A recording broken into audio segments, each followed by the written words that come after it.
पाठक जी, प्रदेश के खाद्य एवं सार्वजनिक वितरण मंत्री श्री मनोज कुमार पांडे जी, विभाग के राज्य मंत्री श्री सतीश चंद्र शर्मा जी, प्रमुख सचिव खाद्य एवं रसद और आज के इस कार्यक्रम में उपस्थित मान्य जनप्रतिनिधिगण, विभागीय अधिकारीगण, प्रदेश के अलग अलग जनपद और विधानसभाओं में आयोजित होने वाले कार्यक्रमों में सहभागी बने सभी हमारे प्रदेश सरकार के मंत्रीगण, मान्य जनप्रतिनिधिगण और उचित विक्रेता से जुड़े हुए सभी हमारे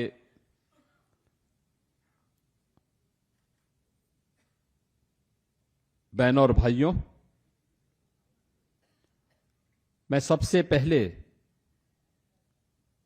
खाद्य एवं रसद विभाग की ओर से आयोजित आज के इस कार्यक्रम में आप सभी का, जो यहां पे फिजिकली उपस्थित हैं उनका भी, और जिन्हें वर्चुअल इस कार्यक्रम के साथ जुड़ने का अवसर प्राप्त हो रहा है, उन सब का मैं हृदय से अभिनंदन करता हूं।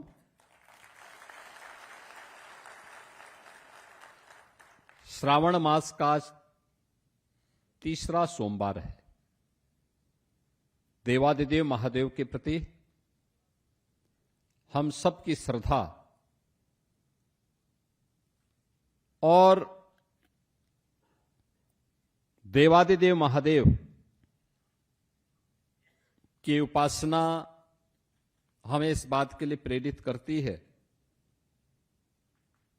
कि शिवो भूत्वा शिवम यजेत, यानी शिव की पूजा का मतलब शिव की तरह हो जाना,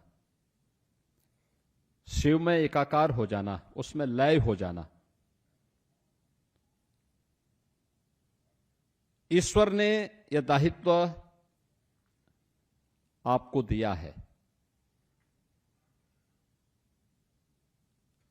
काम तो बहुत सारे लोगों के पास, हर व्यक्ति कुछ न कुछ काम धंधा शुरू करके अपनी आजीविका कमाता है, लेकिन आजीविका कमाने का माध्यम, और वह भी हर एक तबके के लिए,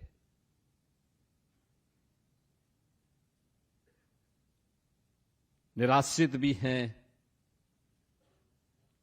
गरीब भी हैं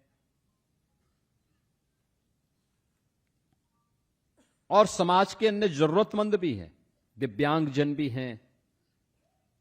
उन सबके हितों को ध्यान में रखते हुए उन्हें शासन की योजना के साथ जोड़ने का कार्य, यानी दुनिया के अंदर शासन की अन्न योजना का जो सबसे बड़ी योजना है दुनिया की, उसमें शासन और जनता जनार्दन के बीच में सेतु का काम अगर कोई करता है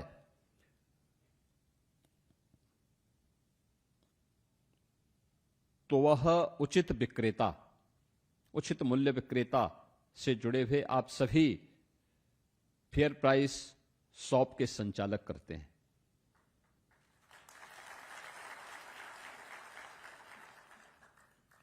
हमारा कार्य,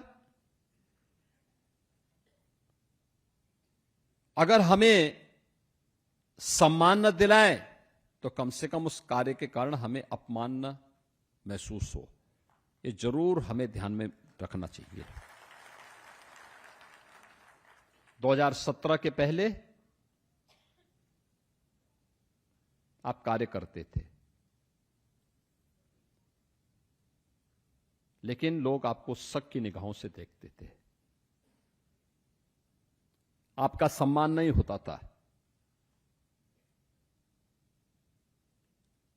जो बात यहां पे डिप्टी सीएम श्री ब्रजेश पाठक जी कह रहे थे, कोटेदार शब्द से ही लोगों को एक चिड़सी होने लग गई थी। गलती आपकी नहीं थी, पाप करता था कोई, भुक्तभोगी होता था कोई। उस समय की सत्ता में जो लोग आसीन थे, नियत उनकी खराब थी, उनकी नियत में खोट था।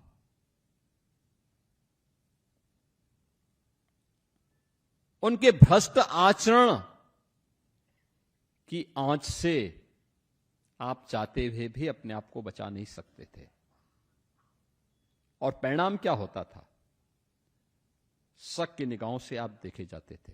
और केवल आपके लिए नहीं था, पूरे यूपी में उस समय 20-22 करोड़ की जो आबादी थी वह इसी प्रकार की शक की निगाहों से देखी जाती थी। यानी यूपी के लोग, यूपी का नौजवान, यूपी का व्यापारी, यूपी की बेटियां, यूपी का कोई भी नागरिक अगर उत्तर प्रदेश से बाहर जाता था तो उसको उसी शक की निगाहों से देश देखता था, सम्मान नहीं करता था। ये जो परिवर्तन आया है, ओवरऑल परसेप्शन बदला है यूपी के बारे में। आज मैं कह सकता हूं, दावे के साथ कह सकता हूं, 17 के पहले जो लोग उत्तर प्रदेश से दूरी बनाते थे, आज अगर आप इन 9-9.5 वर्षों के अंदर देश के अंदर किसी कोने में जाएंगे, दुनिया के अंदर कहीं जाएंगे, यूपी का नाम लेंगे, उत्तर प्रदेश का नाम लेंगे, तो जो दूरी बनाते थे वे 10 कदम आगे आकर के आपको गले मिलना चाहेंगे। ये जो परिवर्तन हुआ है, ये डबल इंजन सरकार की वह ताकत है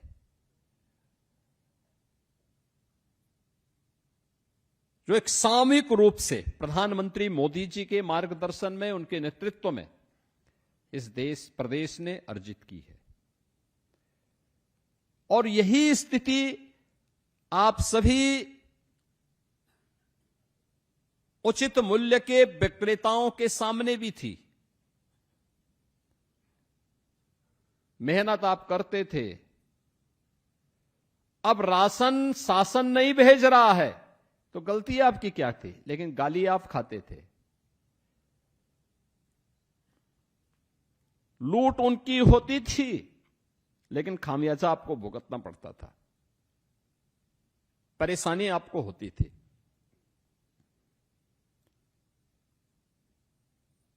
पहचान का संकट आपके सामने था।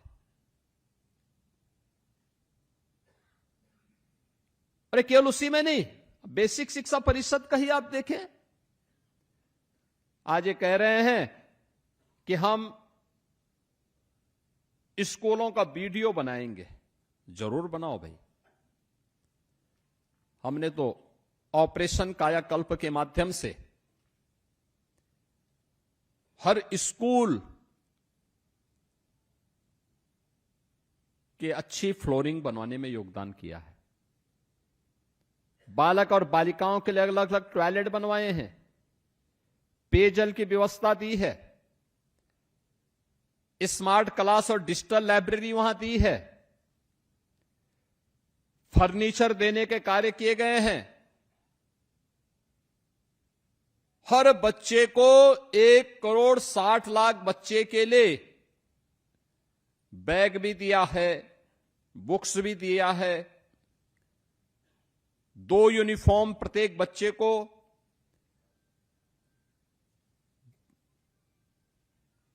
जूता, मोजा, स्वेटर, ये सारी सुविधाएं उपलब्ध करवा रहे हैं। सवाल ये 17 के पहले क्या था? 17 के पहले न भवन थे,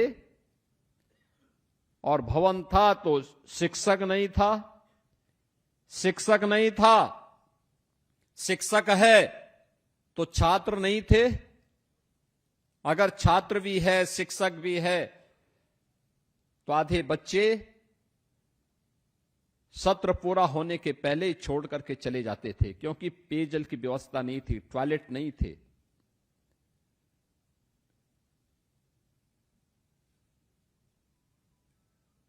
आज निपुण भारत अभियान के अंतर्गत उत्तर प्रदेश के स्कूली बच्चे न केवल अक्षर ज्ञान में बल्कि वाक्य विन्यास करने में पारंगत हुए हैं। विज्ञान की, गणित की, अंग्रेजी की शिक्षा वे अपने स्कूल में पढ़ते हैं, और जब भी हम लोग स्कूल का भ्रमण करते हैं तो वहां पे देखते हैं कि बच्चे कुछ अच्छा कर रहे हैं। यानी ये जो परिवर्तन हुआ है, ये परिवर्तन दिखता है कि उस परिवर्तन को भी नकारात्मकता में बदलने के लिए लगातार जिन लोगों ने कर नहीं पाए, आज वे आरोप प्रत्यारोप करते हैं, और यही स्थिति आप सबके लिए भी हुआ। प्रदेश का परसेप्शन ठीक हो, उचित मूल्य विक्रेताओं के बारे में लोगों की धारणा ठीक हो, इसी के लिए 2017 में हम लोगों ने ई पॉस मशीन लगानी प्रारंभ की थी। ई पॉस मशीन हम लोगों ने उस समय कहा था कि नहीं भाई, सिंगल डोर स्टेप होगा। एफसीआई के गोदाम से सीधे कोटे की दुकान पर फेयर प्राइस शॉप तक हम सिंगल डिलीवरी के माध्यम से राशन पहुंचाने का काम करेंगे, बीच में नहीं, सीधे पहुंचाने की कार्रवाई शुरू हुई। मीडिएटर नहीं रहेगा, सरकार और उचित मूल्य विक्रेता के बीच में कोई बैरियर नहीं रहेंगे। हम सीधे उनको देखेंगे, सीधे उन तक संवाद बनाएंगे। परिणाम क्या है?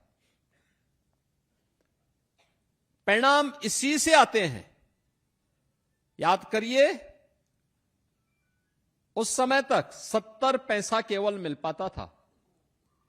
ट्रांसपेरेंसी लाई गई, आपका सम्मान बढ़ा।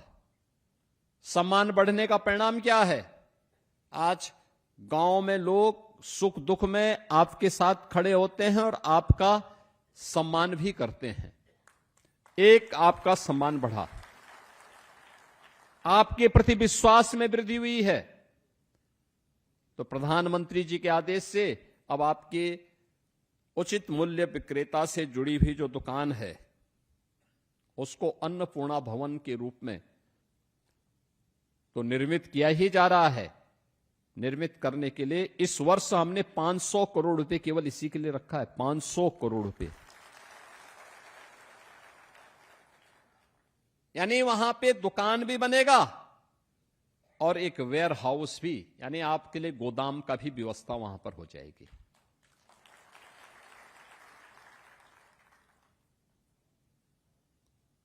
इसके साथ ही यह सुविधा भी दी गई। पहले क्या होता था? पहले होता था कि आप केवल राशन ही बिक्री करेंगे। अब आपको यह सुविधा दी जा रही है। 39 आइटम ऐसे हैं, उन सामानों को आप अपनी दुकान में ला करके बेच सकते हैं। 39 प्रकार के आइटम ऐसे हैं, यानी नशीली पदार्थ न हो, समाज और देश के प्रतिकूल कोई ऐसा आचरण न हो, तो फिर कोई समस्या नहीं। आप अपनी दुकान से वे सारे सामान बेचिए, कपड़े बेचिए, अन्य सामान, साबुन बेचिए, टूथपेस्ट बेचिए, तेल बेचिए, कोई समस्या नहीं, कोई रोक टोक नहीं है। अब पहले ये नहीं होने दिया जाता था, अब ये छूट आपको उपलब्ध हुई है।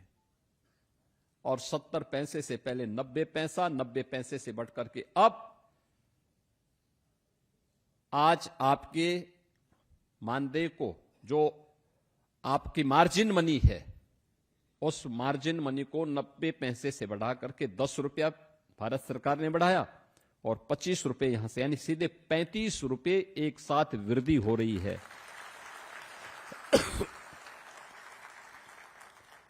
आप देखो ना, एक लंबी छलांग। और अभी हम लोगों ने और लिखा है कि 25 रुपया हमने बढ़ा दिया है यहां से। अभी हमने भारत सरकार को भी लिखा 25 रुपया और बढ़ाने के लिए। अगर वहां से हो जाता है तो फिर तो आपके पास तब तो बोलना ही क्या है। लेकिन समय लगेगा, एक प्रक्रिया होती है, पूरे देश के बारे में सोचना होता है। लेकिन एक व्यवस्था वहां पर लागू करने का कार्य, और सबसे बड़ी बात यह है बहनों और भाइयों, सबसे बड़ी बात यह है, कार्य वो होना चाहिए जिसमें सम्मान हो। जिसमें सम्मान न हो वह कार्य कभी नहीं करना चाहिए, कभी नहीं करना चाहिए। पीढ़ियां खराब होती हैं, पीढ़ियों पर प्रभाव पड़ता है। और अगर इस कार्य से अब आपको सम्मान मिलेगा, कोई आज के दिन पे आप पे उंगली नहीं उठा सकता। मुझे याद है 2017 के पहले 2017 के पहले क्या स्थितियां थी। भूख से मौत होती थी, गरीब का राशन कार्ड कोई ना कोई सपाई अपने घर में रख लेता था, वो बेचारा भूख से मरता था। आज ऐसी स्थिति नहीं है। प्रधानमंत्री गरीब कल्याण अन्न योजना के माध्यम से 15 करोड़ लोग प्रदेश के अंदर फ्री में राशन की सुविधा का लाभ प्राप्त कर रहे हैं। फ्री में राशन की सुविधा। निराश्रित लोगों को, दिव्यांगजनों को जो दुकान तक नहीं आ सकते, उन लोगों के राशन को उनके घर तक पहुंचाने की व्यवस्था हो रही है। 2 करोड़ परिवारों को रसोई गैस के फ्री में कनेक्शन उपलब्ध करवाए गए हैं। 1,53,00,000 परिवार ऐसे थे जिन लोगों के पास कभी बिजली के कनेक्शन नहीं मिल पाए थे, उनको फ्री में बिजली के कनेक्शन उपलब्ध करवाए गए हैं। 10,000 राशन की इन दुकानों को अन्नपूर्णा भवन के रूप में स्थापित किया गया है। अन्नपूर्णा भवन। और पूरे प्रदेश में इस वर्ष 500 करोड़ रुपए इसके लिए अतिरिक्त रखा गया है। आप सोचो ना, राज्य कैसे आगे बढ़ता है। आज उसके परिणाम हमारे सामने हैं। पहले सरकार ही लूट मचाती थी, तो कहां से परिवर्तन हो जाता है, कहां से परिवर्तन हो जाता है। फेयर प्राइस शॉप संचालकों को केवल कोसने भर से परिवर्तन नहीं होने वाला है। मेरा मानना है प्रदेश में जिन क्षेत्रों में व्यापक रिफॉर्म हुए हैं, उसमें से खाद्य रसद विभाग है, जिसमें 17 के पहले अगर मेरे जनता दर्शन कार्यक्रम में मेरे पास 1000 एप्लीकेशन आती थी, तो उनमें से मैं देखता था कि लगभग 300 केवल राशन से संबंधित विसंगतियों की ओर लोग शिकायत करते थे। और आज जैसे कि विभागीय मंत्री श्री मनोज पांडे जी कह रहे थे, आज पब्लिक आती है, अन्य मुद्दों पे चर्चा करती है, एक भी शिकायत राशन वितरण की नहीं होती है।